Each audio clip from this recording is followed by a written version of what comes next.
Hey guys, welcome back to Explore Electronics Plus. Here is the VLSI Stories series. The very first video is all about MOSFETs. From the smartphones in our pockets to the computers we use daily, the world we live in is powered by one tiny but powerful device, that is MOSFET. But what exactly the MOSFET is? How did it come to be? Let's take a quick journey through the time to discover what its history is and how it made an revolutionary impact. The MOSFET, metal oxide semiconductor field effect transistor, is a crucial component in modern electronics, particularly in digital circuits. Its development revolutionized the technology, especially in computers and communication devices. Here is the brief history of its invention.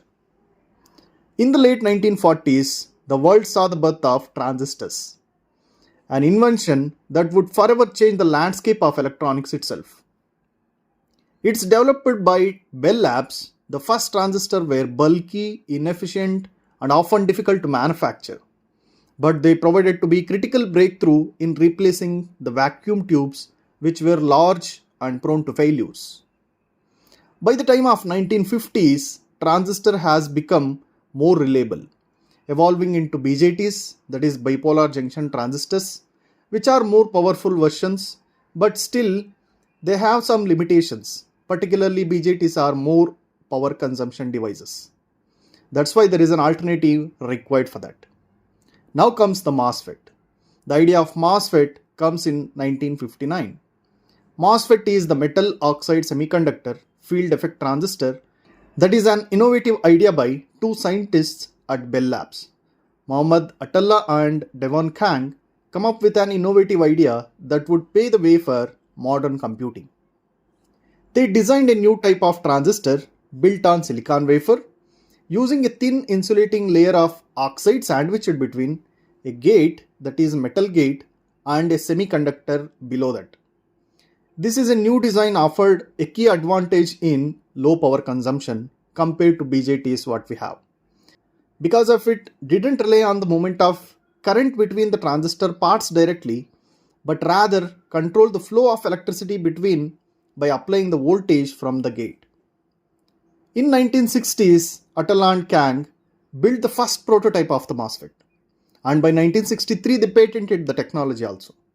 The MOSFET was slower at that time, and it is slower than the transistors which are already there at that time, but it was far more energy efficient, less power consumption, and simpler to manufacture as well. In 1970s, the things started to change dramatically because of the manufacturing process improvement, and MOSFETs began to gain popularity in the world of ICs, integrated circuits. The introduction of CMOS technology made an impact, which uses both P-type as well as N-type MOSFETs and allowed low power, high-speed digital circuits. The combination of CMOS technology and miniaturization in the manufacturing led to rapid growth of personal computer industry. And also, MOSFETs were at the heart of nearly every electronic devices. This shift allowed computers to shrink in size while growing in speed and power, enabling the digital age we know today. Today, MOSFETs are found in each and every electronic devices, from smartphones to computers to electronic cars. They power the circuits that make the devices faster, more efficient, and more compact. The relentless trend of miniaturization continues, the billion of MOSFETs packed into single chip. Over the decades, engineers have continuously improved MOSFETs, reducing their size while increasing their performance. MOSFET is now the backbone of modern electronics, with future innovations pushing it even further. From the invention of the transistor in 1940s to the miniaturized MOSFET that power our world today, this technology has been essential in shaping our modern reality. The MOSFET truly a tiny component with giant impact. This is what the brief history of MOSFET, which we are all using ICs today. The major contributor is a MOSFET for that. Now let us try to understand the physical structure and working of the MOSFET. In MOSFET we will be having three regions: source, drain, and gate. Source is where the electrical current enters the MOSFET, while drain is the current exits. The gate is a key player here. It will control the flow of current between the drain and source.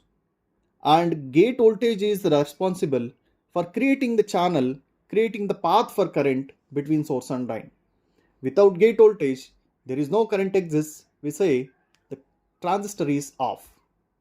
And if you look at the oxide layer between the gate as well as source drain regions, this oxide layer is made up of silicon dioxide.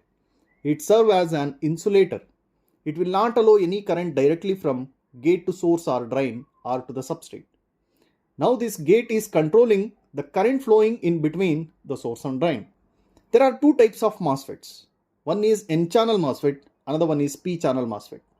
N-channel MOSFET is where the current flow from source to drain will be through N-channel. It means even source and drain are N-type, the channel creating between those two is also N-type. Then we call it as N-channel device. Another one is P-channel device, where source and drain are is also P-type and channel created in between also P-channel. And where the positive voltage applied from the gate in N-channel device creates the channel, where negative voltage applied from the gate is going to create the channel in P-channel devices. This is the brief working of the MOSFET. If you look closely about the working of the MOSFET, it operates in three different regions. One is cutoff region, other one is linear region, or we call it as ohmic region, and then saturation region. In the cutoff region, the transistor will be off. It means we are controlling the working or the current flow through the gate. We are nullifying the voltage providing by the gate that turn off the device. That is cutoff region. We call it as we are giving the voltage from the gate less than the threshold level. Then comes the linear region. Linear region is where the device will be act as a resistor. It is ohmic region. As we increase the voltage from the drain, the voltage increases the current as well, and we can control that by the gate voltage. Then comes the saturation region. Saturation region is where the current saturates and become constant. Even if you increase the voltage further, the current will not increase. And we can also control that through the gate voltage what we are going to give from the insulated gate terminal.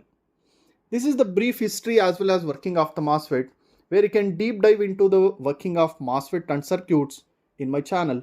Please subscribe to the channel and follow my videos so that you can understand more about the VLSI technology, and also it will be helpful for you to get into the job in VLSI domain. Thank you.